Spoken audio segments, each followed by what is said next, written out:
lagyan natin ng pataba itong pampataba. Labanos na uling bats natin, yung pinakamaliliit. Yan, doon sa dulo. Maluwag din yan. Tatlong pinitak to. Ito yung kauli-uli yan. Sa kabila yung iba.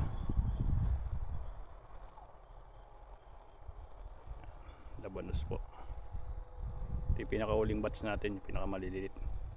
Huling tinanim.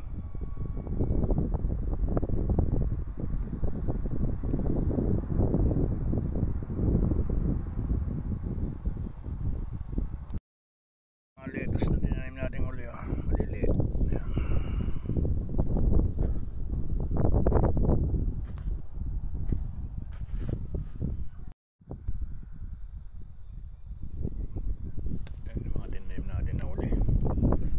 Yung repolyo natin, pinakamaliliit na repolyo ang tinanim natin, pinakauling bats repolyo.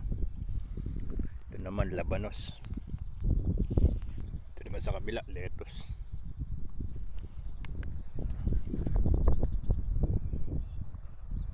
Nawak tong bukid na to.